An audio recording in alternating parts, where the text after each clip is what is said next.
돼요. 성경을 볼 때는 그 구조를 반드시 먼저 봐야 됩니다. 그렇지 않으면 성경을 오역하거나 오해할 수 있어요. 오역이란 말은 잘못 번역하는 것이고, 잘못 이렇게 분석을 하는 것이고, 오해란 말은 잘못 해석하는 것.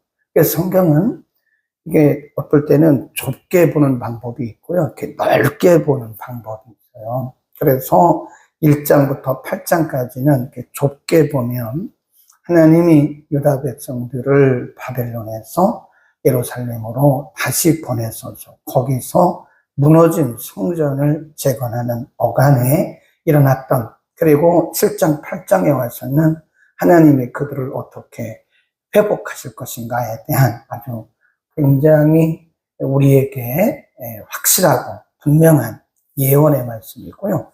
9장부터는 좀 어렵습니다. 9장부터 14장까지는 메시아 예언이에요. 그래서 이렇게 넓게 봐야 되는 거야. 우리가 이제 산을 볼 때도요, 이렇게 멀리 놓고 이렇게 보면 산이 이렇게 보이잖아요. 어떤 때는 산 속으로 들어가서 나무들을 그 산 안에 뭐가 있는가를 봐야 되거든요. 그러니까 1장부터 8장은 산 속으로 들어가는 거예요. 그리고 9장부터 14장까지 이렇게 띄워놓고 멀리 놓고 보면 보이거든요. 그렇게 봐야 된다는 거예요. 오늘 11장은 좀 어렵습니다. 이거는 해석해 주지 않으면 일반적으로는 알기가 어려운 부분이 11장인데요. 그 11장을 좀 넓게 봐야 돼요. 넓게 보면 이게 무슨 말씀이냐면, 그때 당시 바벨론에서 예루살렘으로 귀환을 해서 성전 지대를 놓고 성전을 재건하는 그 백성들에게, 지금 그들과 관련된 말씀이긴 하지만 그들의 조상들과 관련된 말씀인 거예요. 너희 조상들이 왜 이렇게 어려운지 아냐? 그리고 너희가 왜 이렇게 고생을 했는지 아냐? 그 말씀이에요. 너희가 왜 이렇게 고생한 줄 아냐? 70년 동안 바벨론에서 너희와 너희 조상들이 왜 이렇게 고생한 줄 아냐? 그 말씀을 지금 하고, 그리고 좀 더 멀리는 그래서 메시아가 온다고 하는 메시아 예언입니다. 좀 어려워요. 자, 먼저 1절부터 3절 여기까지가 한 단락이에요. 레바논아, 내 문을 열고 불이 내 백향목을 사르게 하라. 너 잣나무여 곡할지어다. 백향목이 넘어지고 아름다운 나무가 회물되었도다. 바산의 상수리 나무여 곡할지어다. 무성한 삼림이 엎드러졌다. 목자의 곡하는 소리가 나며 쭉 나와요.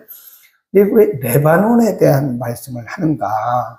레바논을 이렇게 보면, 이렇게 위치적으로 보면 여기가 이스라엘이거든요. 여기가 블레셋이고 여기가 레바논이에요.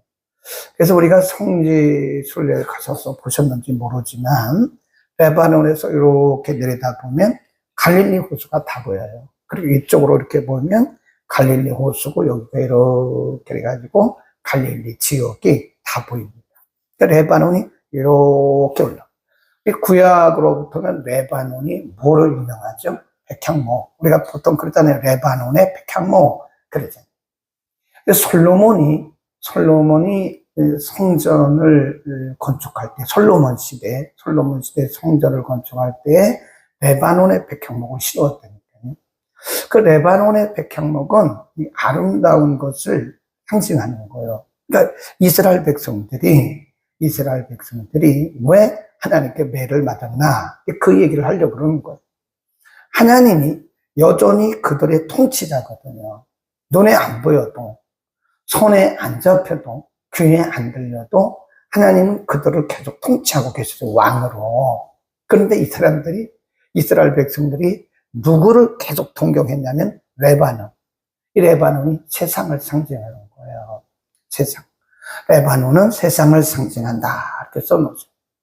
하나님의 백성들은 누구를 바라봐야 돼요? 하나님.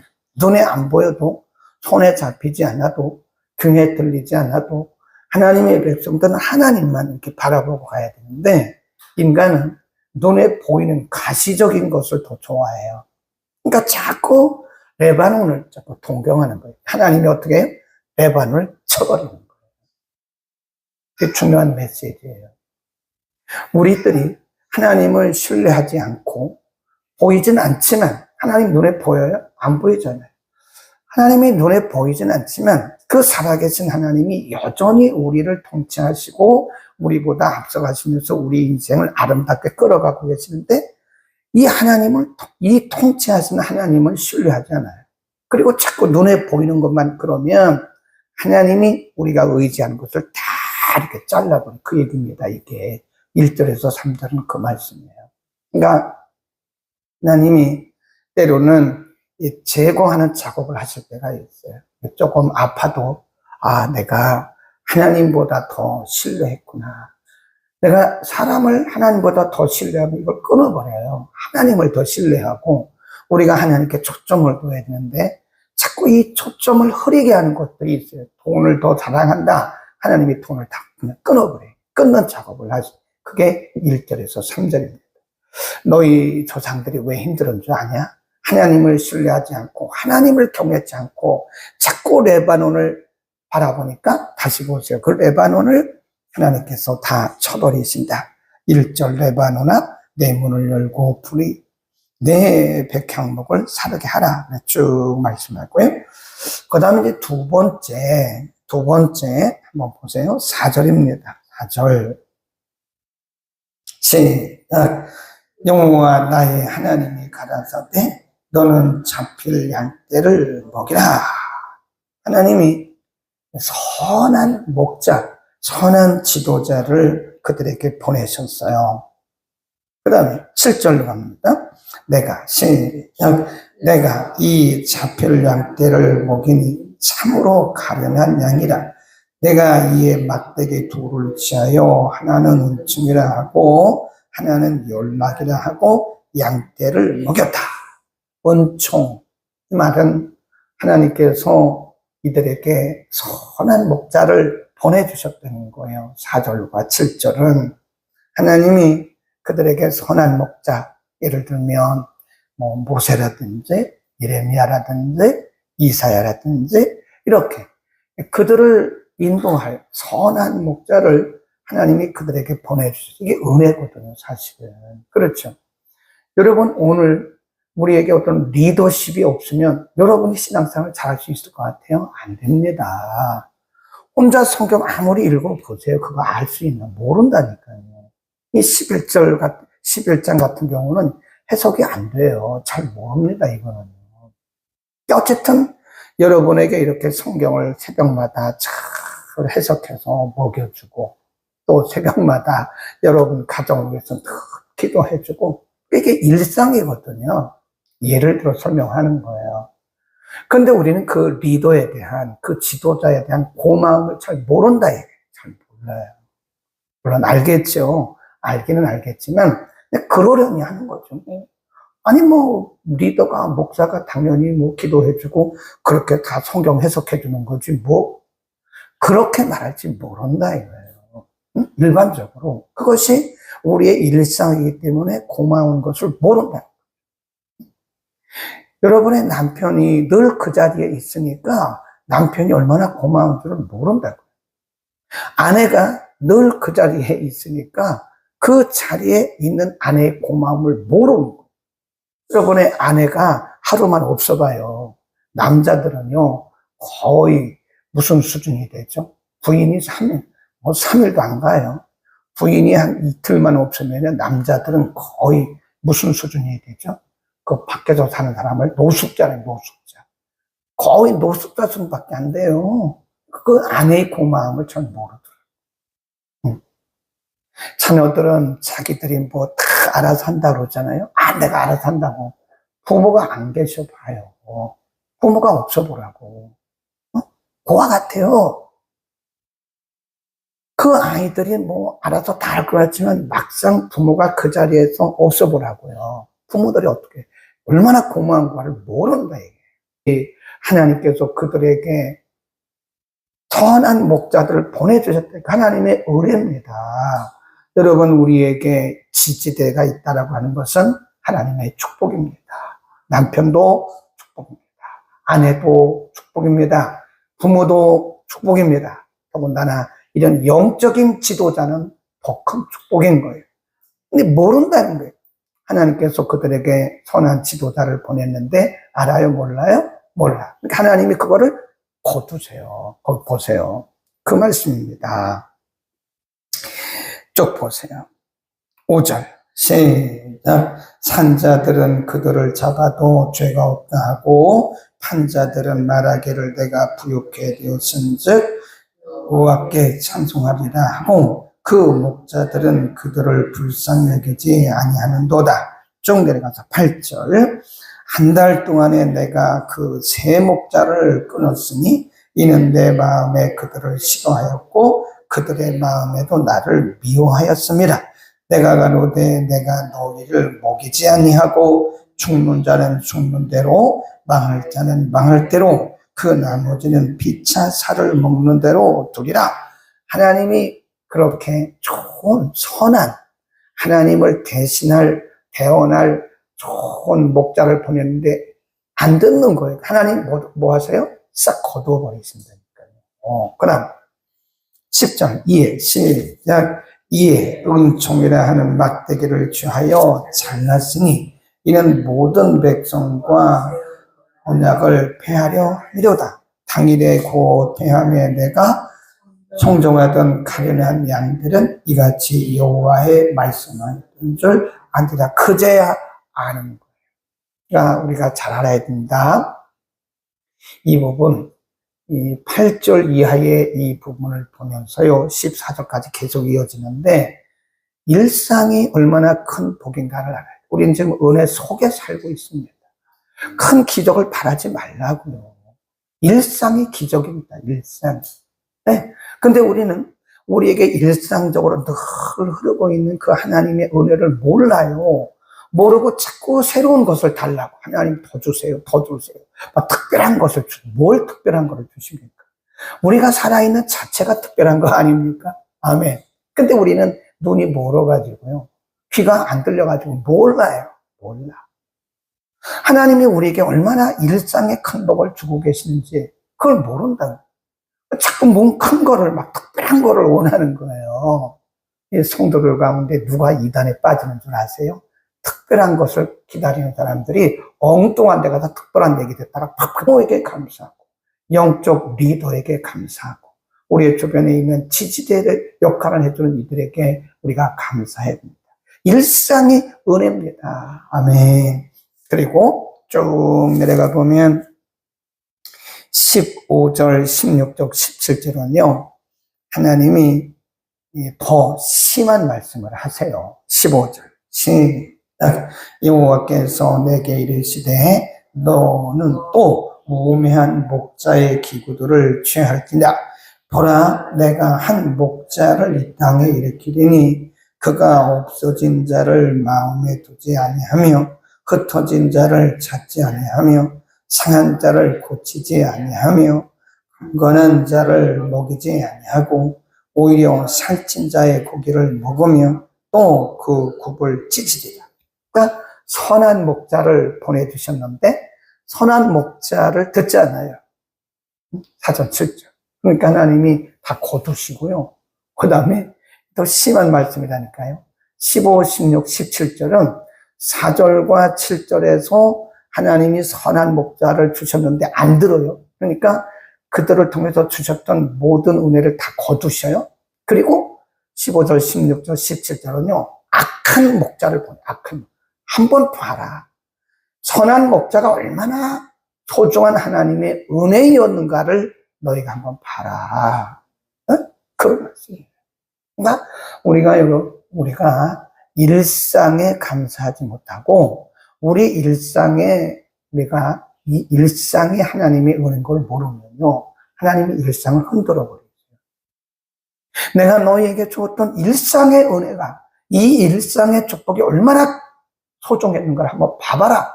그런 거예요. 네? 우리는 그래서 일상에 감사해요. 뭐 새로운 거 원하지 말라고요. 너무 특별한 기적을 원하지 말고. 이게 기적이라니까. 우리가 살아있는 이 자체가 기적이고요. 오늘 우리가 예배드리는 이 자체가 기적이에요. 근데 뭘 또 기적을 기대하냐고요. 하나님이 그랬어? 너희들 그랬어? 그리고 하나님이 그런 거를 다 거두어 버리신다 이겁니다. 15절, 16절, 17절이 무서운 말씀이에요. 내가 선한 목자를 너에게 보냈는데 너희가 선한 목자를 안 들으니까 내가 더 악한 목자를 보낼 거야. 그런 말씀이에요. 일상에 감사합시다. 그 다음 11장은 이 11장은 넓게 보면 그거고요. 한 번 더 넓게 우리의 스펙트럼을 요만큼 했다가 한 번 넓게 보고 이건 뭐냐? 메시아 예언이에요. 메시아. 그래서 4절과 7절에서 말씀했던 그 선한 목자 있죠? 4절에 보면 여호와 나의 하나님이 가라사대 너는 잡힐 양떼를 먹여라. 7절 내가 이 잡힐 양떼를 먹이니 참으로 가련한 양이라. 그러면서 선한 목자를 보내시잖아요. 그게 누구냐면 메시아. 그런데 그때 당시 유대인들뿐만 아니라 어리석은 인간들이 그 메시아를 받아야 안 받아요? 안 받잖아요. 그래서 이 4절과 7절은 하나님께서 보내실 새로운 지도자 메시아를 상징하는 것이고, 그리고 8절 이하에서 14절까지 그리고 15절부터 17절까지는 메시아를 거부하는, 그래서 메시아가 은 30에 팔릴 것도 거기에 예언되어 있어요. 메시아에 대한 예언입니다. 하나님이 이 세상을 사랑하셔서 이 세상의 진정한 지도자, 진정한 리더, 진정한 목자이신 메시아 예수님을 보내셨는데 사람들이 거부했잖아요. 거부. 그걸 지금 미리 보여주신 거예요. 메시아가 오시는데 그 메시아를 연약한 그리고 악한 인생들이 메시아를 거부하고 은 30에 팔아버린다. 그런 겁니다. 거기 쭉 보면 은 30이란 말이 나옵니다.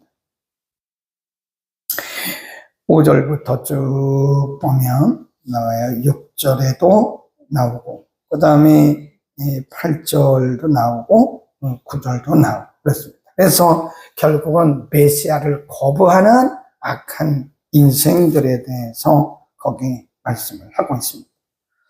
이해하시겠죠? 그겁니다. 이제 좁게 조금 더 스펙트럼을 넓혀보면 이 정도에서 보면 선한 목자를 버린 이스라엘 백성들의 어리석은 죄를 하나님께서 책망하시는 것이고, 오늘 우리에게 말씀하신 것은 일상의 은혜를 알지 못하는 어리석은 우리들을 책망하시는 거예요. 이걸 더 넓게 스펙트럼을 넓혀보면 이거는 뭐라고 그랬죠? 메시아가 오시는데 이 세상이 메시아를 거부할 것을, 심지어는 예수님을 은 30에 팔고까지 여기 말씀을 하고 있습니다. 오늘 우리는 이 말씀을 마감하면서 너무 큰 것을 기대하지 말라. 너무 큰 기적을, 우리가 살아있는 것 자체가 기적입니다. 우리가 기도할 때 하나님 기적을 보여주옵소서 그러잖아요. 그 다시 기도를 고치세요. 내가 살아있는 것 자체가 기적인데, 네?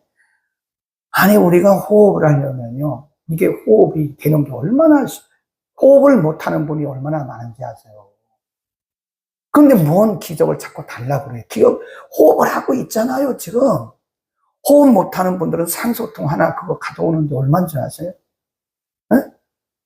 아유, 그럼 몰라서 자꾸 우리는 눈이 그냥 안개가 껴가지고요, 일상이 얼마나 큰 복인 줄 몰라요. 큰 복인 줄 몰라요. 우리 감사합시다. 우리 일상에 감사하세요. 너무 자꾸 기적 말하지 마세요. 하나님이 섭섭해하세요. 얘들아, 내가 날마다 너희에게 기적을 베푸는데 너는 또 뭔 기적을 달라고? 너 눈 안 보여봐. 네?